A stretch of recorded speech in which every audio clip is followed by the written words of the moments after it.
Hi, welcome back to my channel. ഇന്ന് നമ്മൾ കാണാൻ പോകുന്നത് കേരള സ്റ്റൈൽ ഫിഷ് കറിയാണ്.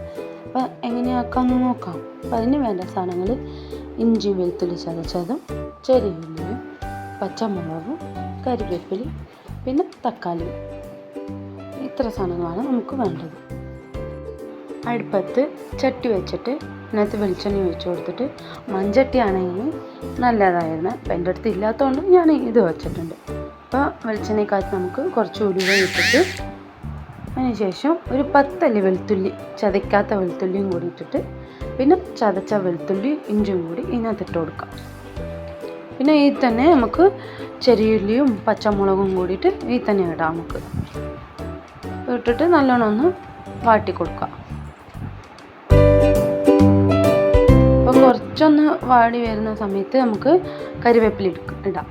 നമുക്ക് ആദ്യം തന്നെ കരിവേപ്പില ഇടുമ്പോൾ കരിവേപ്പില നല്ലോണം മുറിഞ്ഞു പോകും. അതുകൊണ്ടാണ് നമ്മൾ കുറച്ചൊന്ന് വൈകിയോടെ നമുക്ക് ഇടുന്നത്.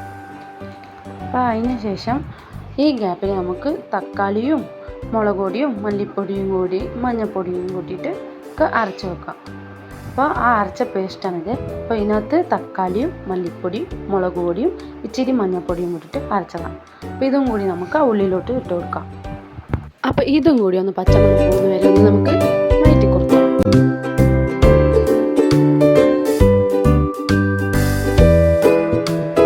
ഈ അരച്ച ജാറിനകത്ത് കുറച്ച് വെള്ളം കൂടി ഒഴിച്ചിട്ട് അതും കൂടെ അതിനകത്ത് ചേർത്ത് കൊടുക്കാം. എന്നിട്ട് ഇത് നല്ലോണം ഒന്ന് പച്ചമണം പോട്ടെ.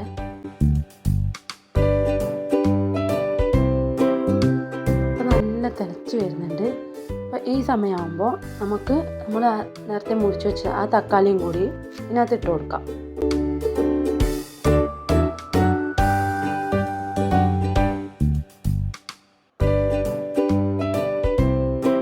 അപ്പോൾ തക്കാളി ഇട്ടിട്ട് നമുക്ക് കുറച്ചൊന്ന് മിക്സ് ചെയ്തിട്ട്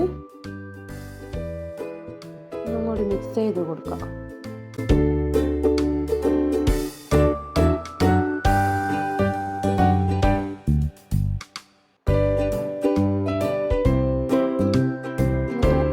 സമയത്ത് നമുക്ക് കുടംപുളിയും കൂടി ഇട്ടിട്ട് ആവശ്യത്തിനുള്ള വെള്ളം ഒഴിച്ചിട്ട് നമുക്ക് ഉപ്പ് ഇട്ടിട്ട് തിളപ്പിക്കാം. അപ്പോൾ നല്ലോണം തിളച്ച് വന്നിട്ടുണ്ടെങ്കിൽ എനിക്ക് അത് എടുക്കാൻ പറ്റില്ല, ഞാൻ അത് എടുക്കാത്ത.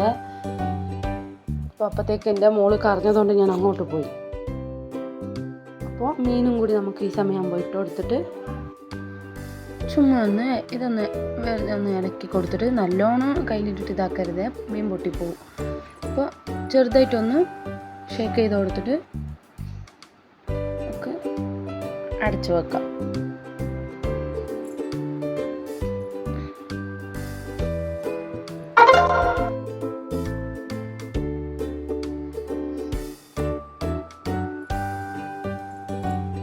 ഇപ്പോൾ ഒരു 10 മിനിറ്റ് കഴിഞ്ഞ് തുറന്ന് നോക്കുമ്പോൾ നല്ല മീൻ നല്ല വെന്ത് വെള്ളമെല്ലാം വറ്റിയിട്ടുണ്ടാവും. എന്നിട്ട് ഈ സമയമാകുമ്പോൾ ഇപ്പോൾ ഒരു ഉപ്പെല്ലാം പാകത്തിനുണ്ടോ എന്നെല്ലാം നോക്കിയിട്ട് ഉപ്പ് മതിയായിട്ടുണ്ടെങ്കിൽ കുറച്ചും കൂടി ഉപ്പിട്ടിട്ട് ഒന്ന് തിളപ്പിക്കണേ, ഉപ്പ് പിടിക്കും. പിന്നെ ഈ റെക്കോർഡിൽ എന്തെങ്കിലും തെറ്റുണ്ടെങ്കിൽ ഒന്ന് അഡ്ജസ്റ്റ് ചെയ്യണേ. എനിക്കിത് ആദ്യമായിട്ട് ഇടുന്നതുകൊണ്ട് ഇത്ര ക്ലിയർ ആവുന്നില്ല. പിന്നെ അതല്ലാണ്ട് ഞാൻ തമിഴാണ്, ഞാൻ കോയമ്പത്തൂരാണ്. അപ്പോൾ ഹസ്ബൻഡാണ് മലയാളി. അങ്ങനെ മലയാളമെല്ലാം പഠിച്ച് വരുന്നേ ഉള്ളൂ. അപ്പോൾ അതാ എനിക്ക് അത്രയ്ക്കൊന്നും ഇതാവാത്തത് മലയാളം, അതുകൊണ്ടാണ്. അപ്പോൾ നിങ്ങളിത് എന്തായാലും ട്രൈ ചെയ്ത് നോക്കണം. സിമ്പിളായിട്ടുള്ള ഒരു കറിയാണ്. സിമ്പിളായിട്ട് നമുക്ക് പെട്ടെന്നാക്കാൻ പറ്റുന്ന ഒരു കറിയാണ് കേട്ടോ. എന്തായാലും ഇത് ട്രൈ ചെയ്ത് നോക്കണം. പിന്നെ എൻ്റെ ഇത് ആദ്യമായിട്ട് ഓപ്പൺ ചെയ്തൊരു ചാനലാണ്. അപ്പോൾ എന്തായാലും നിങ്ങളൊന്ന് സപ്പോർട്ട് ചെയ്യണം, സബ്സ്ക്രൈബ് ചെയ്യണം. പിന്നെ ഇഷ്ടപ്പെട്ടിട്ടുണ്ടെങ്കിൽ ഷെയറും ചെയ്യണം കേട്ടോ. അപ്പോൾ നല്ലോണം തിളയ്ക്കുന്നുണ്ട്.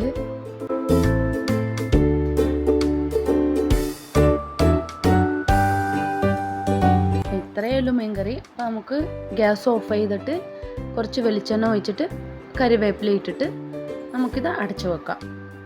എന്നിട്ട് ഒരു 2-3 മിനിറ്റ് കഴിഞ്ഞിട്ട് നമുക്ക് തുറന്ന് നോക്കാം.